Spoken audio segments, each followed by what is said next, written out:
Hey bitches, welcome back to my channel. I'm sitting here once again with the love of my life. How are you doing today? I don't know. I don't know that I have a lot of dopamine today. I'm in my wit's end with this whole situation. This situation is getting more and more out of control. Yeah, it's spiraling very quickly. If you guys do not know what we are referring to, we are referring to the drama that is literally Gabbie Hanna Garbage right now on hammers. social We're going to media. start calling her the garbage show. So as you guys know, Gabbie has started to upload her 13-part series. I'm assuming that we are going to get a chapter of this every single day for the 13 days. I don't even know if it's officially 13 series because Gabbie has literally said that this is not planned, even though she's told everyone this has been coming for a really long time. Yeah. And that these videos are basically just how she is feeling before she smokes.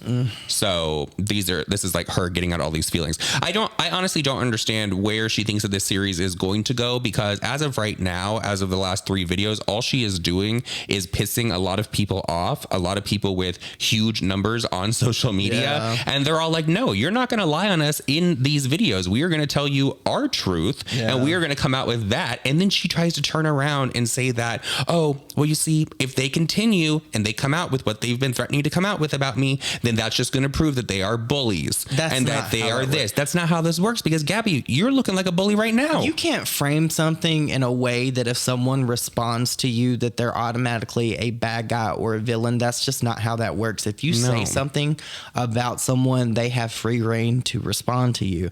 And there's a lot of arguments that drama channels can't take people talking about them, and that, Gabbie talks about us, we talk about Gabbie, but the vast majority of what Gabbie says and alleges of us, well, I'm just going to say it, all of it's not true. There's not one single shred of anything that Gabbie says about myself, Nick, Angelica, any of these people. None of what she's saying or alleging is true. You cannot frame someone out to be this awful person, and when they speak on you and what you said about them, they are not automatically the bad person.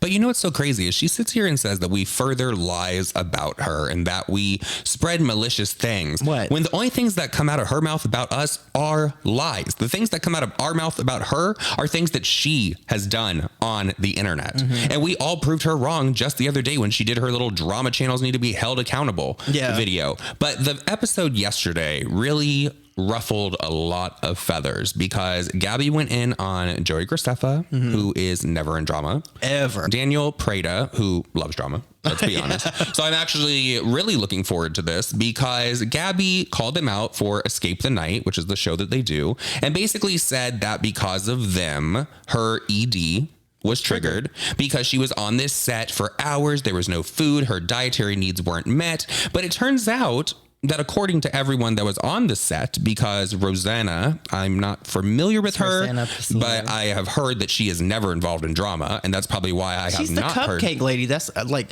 I don't know very much about her. Yeah, like she bakes. Like that's what she's known for. That's her thing. That's her aesthetic. She's just like this cute girl that bakes, and like there's nothing problematic about what she does ever. Well, a lot of people were like, okay, Joey and Daniel are going to respond. What are we going to have here? But then when she put out her statement and detailed her experience with Gabbie and things that she actually witnessed on that set, everyone was like, oh, okay, no, Gabbie's lying about this 100% because this person has never been involved in drama. Well, you need to back it up just a little bit because it was maybe like 15, 20 minutes after this video went live, just enough to where Joey could have got into this video and watched it. He tweeted out and was pretty much like, girl, like, if you want to do this, bitch, we can do this. And I started tweeting out. I was like, if somebody doesn't Photoshop Joey Graceffa's face onto Buffy, because if anybody could cancel Gabbie Hanna, it would be him, because he has all this backstage footage and, you know, I'm waiting on him to show it.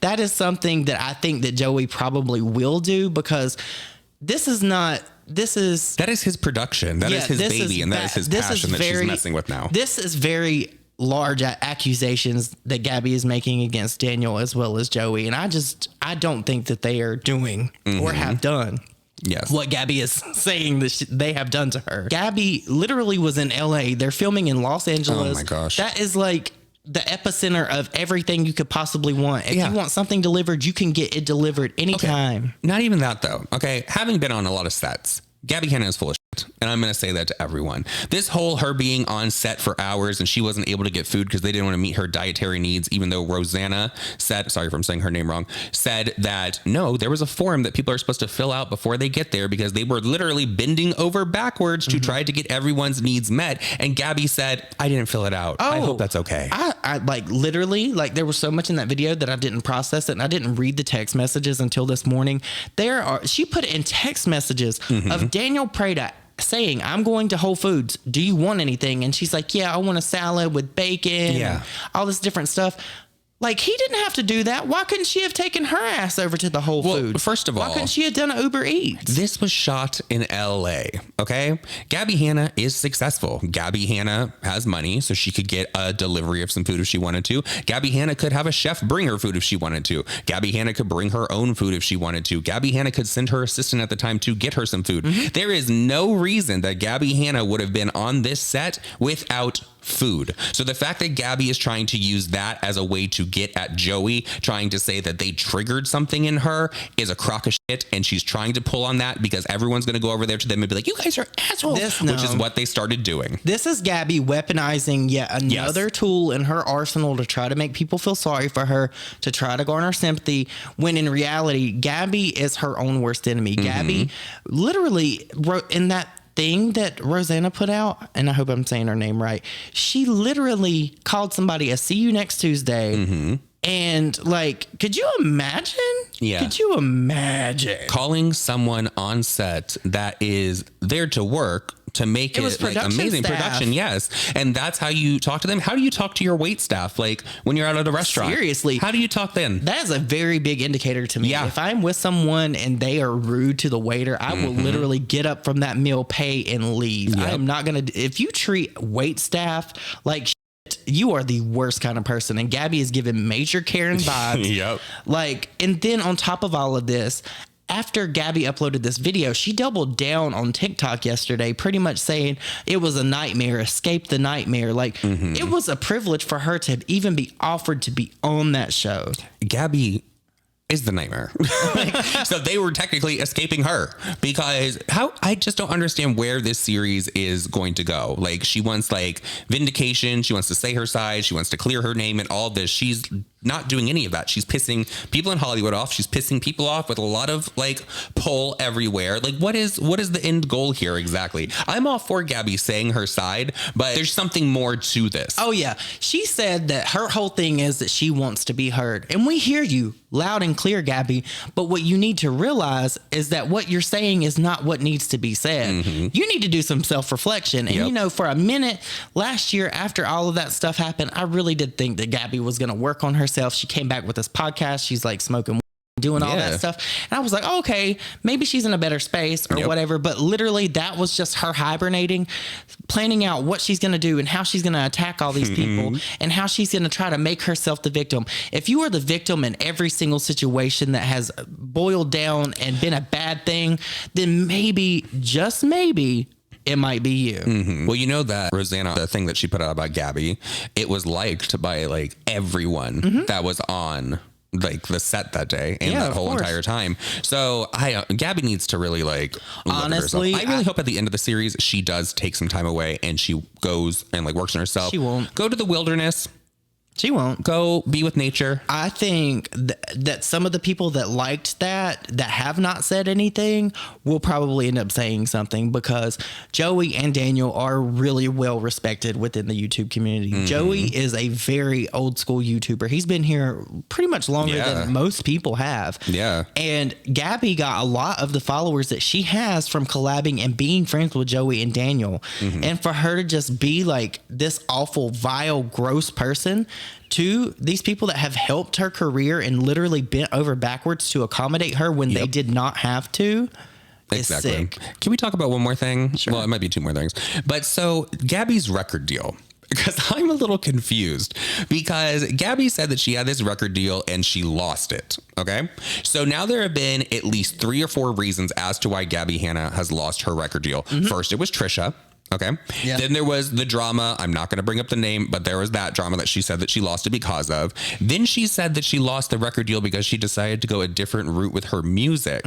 So what exactly is it? Because I think that even Gabbie is beginning to forget why she doesn't have this record deal. You want to know what's something that's really interesting about that to me? When I spoke to Gabbie on our phone call, that lengthy FaceTime that I had with her, she brought up a record deal, and she said she literally lost it to me because of the monster meme and how it affected her socials. But that monster meme literally catapulted her into like almost like not superstardom on YouTube, but like she was very well known for that monster meme. That went super mega viral. She started to play off of it. Of course she did. She has a TikTok where she recreated it wearing the same shirt. Well, I wanted to talk about that though, because I saw this being like posted around on Twitter, and it's from Reddit, and it's someone that was on her Patreon. And I don't know if this is true. It just made me laugh because, you know, Gabbie is always like amplifying stuff like with the record deal and all of that. So she's a theater kid. Allegedly, allegedly she revealed that she auditioned for the original Elphaba understudy for the second national tour of Wicked in 2009. She said she wasn't expecting to get it because she thought she was too young. She was 18. She auditioned and got a call back, but had to give it up because she decided to take the college route. She got asked back twice to stand by on Broadway, once in 2014 to stand by for Christine Dwyer, and another in 2017 to stand by for Jennifer Denoya. I'm probably butchering that name. I'm sorry. She declined both because she decided to try having a YouTube first in 2014. And in 2017, she declined because she wanted to focus on her music. And then they say, just what do you guys think about this? Would she have been good? Do you really believe that Gabbie Hanna, a theater kid, would audition for Broadway, and would turn it down because she wants to get a degree, or because she wants a YouTube channel? I don't. Or because she wants to work on her music? Do you not think that Broadway could help with music? No. Listen, let me tell you why I don't believe that that's true. There is a video on Gabbie's channel, and I think it's called like My Inner Secrets or something, My Secrets. I watched it yesterday. Peter sent it to me. And it's pretty much her admitting to, there's this guy named Bo Burnham, and apparently he's some comedian. I don't even know who he is, but she literally made like fake dating profiles. She basically internet stalked this man, went and got her picture taken with him at one of his shows, and then made it look like she was in a relationship with him on Facebook. And she kept this going for years. And mind you, Gabbie was in college at the time. Yeah. So she was a full grown human adult. You know what I'm saying? Well, no, but have you ever heard the Wicked soundtrack? I haven't. I'm not being mean and I'm not being shady, but there are certain people that should sing in Wicked, and then there are certain people that should maybe be at like a karaoke bar. And that's fine. So with all that said, everyone, please let us know all of your thoughts and opinions down below. I have one more opinion. What? Honestly, as much hate as Gabbie's getting that she deserves, her being held accountable for the actions and the way that she's treated others is great. But I will not take away from her that if she had went the route of Dua Lipa, I agree, and done like levitating, like Gabbie's voice matches freaking perfectly with that. That could have, like, she could have been a household name. She could have got the stardom that she wanted, but she had to throw all of that away because she wanted to try to go the route of pop, emo, grunge, and all that. And while I love all that music, that is not what suited for Gabbie's voice. If she would have done a Dua Lipa moment and she would have been out here, had us clapping our hands and stuff, she could have been on the radio. Yeah, but you know what? I'm just going to end the video. With all that said, guys, love you. See you in the next one. Bye. Bye.